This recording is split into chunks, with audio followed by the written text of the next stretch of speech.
Dear students, in two previous lectures we have discussed large sample test for single proportion and difference of proportions.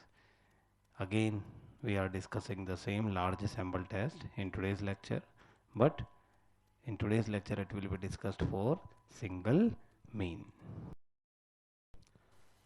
As you can see, test of significance, that is large test or large sample test for single mean, it is to be known that is we are using some standard result that if a variable xi for certain values of I say 1 2 3 up to n, that is x1 x2 up to xn, is a random sample of size n from a normal population, that is a population, a large population in fact, which is normally distributed with mean, mu and variance sigma square is given to us, and then as a part of it we are taking a random sample of size n.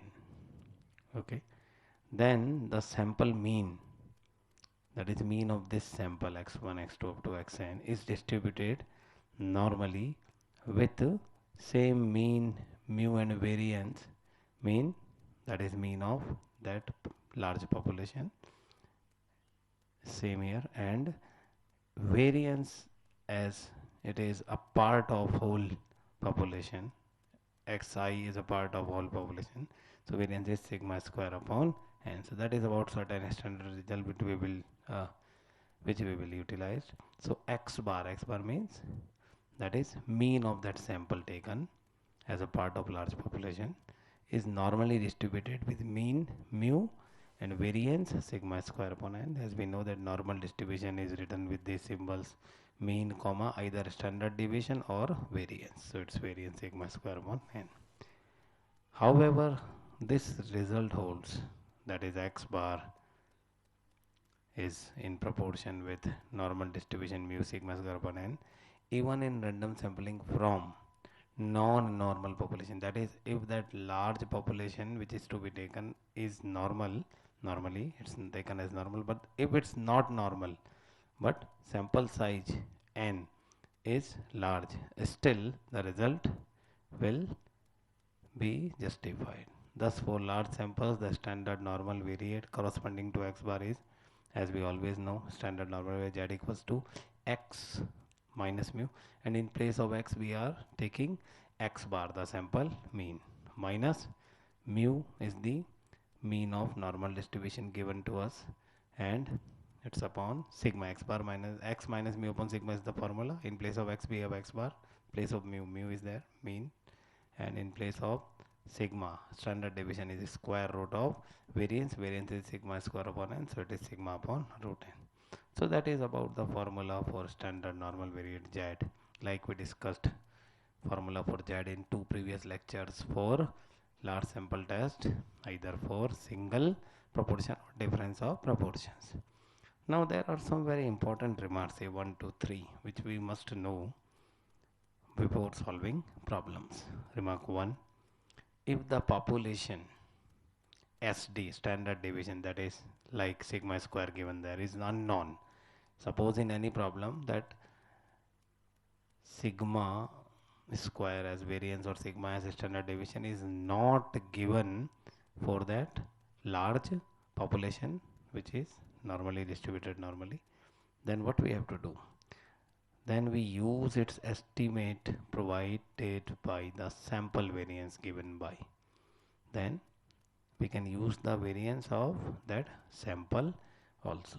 So if variance or standard deviation of large population is not given, instead of that variance or standard deviation of sample which we have chosen can also be taken.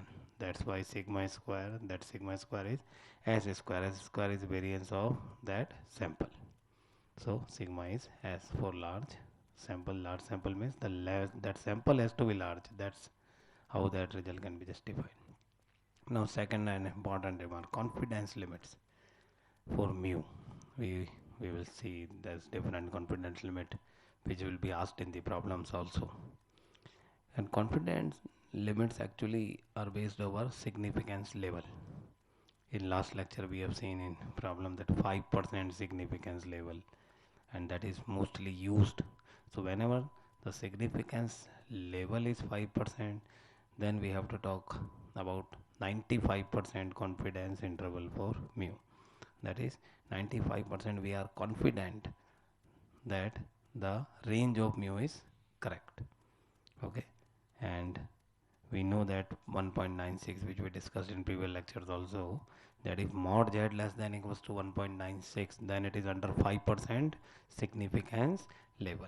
So when 5% significance level is there, we talk about 95% confidence interval. So it will come from that 5% significance levels inequality. So using that, we know that mod z means mod x bar minus mu upon sigma upon root n for this particular sample test of single mean, and that less than equals to 1.96 finally ends with that result x bar minus 1.96 sigma upon root n less than equals to mu less than equals to x bar plus 1.96 sigma upon root n. That means value of mu lies between x bar minus 1.96 sigma upon root n, x bar plus 1.96 sigma upon root n. So x bar plus minus 1.96 sigma upon root n are known as 95% confidence limits for mu. Similarly, we also talk over 1% significance level. It is also important in statistics. After 5%, we normally discuss about 1% significance level. So whenever significance level is 1%, then mod z less than equals to 2.58. Like for 5% significance level, we have this 1.96. In place of 1.96, it will be 2.58 if significance level is 1%. If significance level is 2%, it will be 2.33. So we have to remember these results. But using this kind of calculation, we can talk about confidence limits also. So when 1% significance level, then 99% confidence limits using this process will be obtained as x bar plus minus 2.58 sigma upon root n. We have to remember these all results. And 98% confidence limits when 2% significance level is there, then 98% confidence limits for mu are x bar plus minus 2.33 sigma upon root n. So these are important results under that remark 2, which we have to remember, not only for this large sample test for single mean. It may be utilized in that large sample test of previous lectures which we discussed, or maybe the lectures which we will discuss in near future. For all those, these results that remark 2 is containing are extremely important. Now third remark, the confidence limit for any parameter are also known as its fiducial limits. So it's just about alternative nomenclature of confidence limit, which you must remember. Now we talk over one very important problem regarding the theoretical discussion of last slide. As you can see, a sample of 900 members has a mean 3.4 centimeters. That is 900 members mean n, the sample size is 900, and x bar, the mean of that sample is 3.4 centimeter, and standard deviation is 2.61 centimeter. If required, it can be utilized. Is the sample from a large population, that is the main or major large population from which this sample is taken?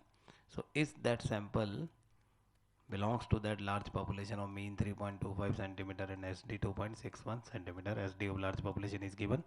We know that if it's not given, then SD of the sample can be taken instead of that is remark 1 of previous slide, sigma equals to s. Okay, but both are given and both are equal also.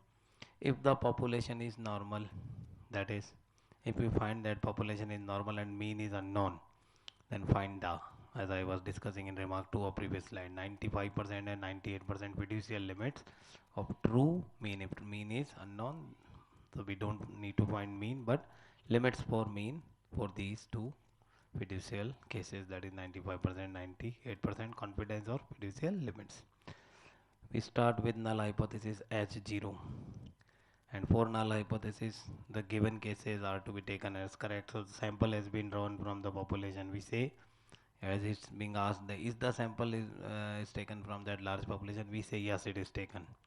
And in that case, mu is 3.25 centimeter for that large population, and SD sigma is 2.61 centimeter as given. Alternative hypothesis, we say that mean is two-tailed. That means it is not the mean of that large population equals to 3.25. That means H0 is rejected, then H1 will come into the picture. We will see what happens there.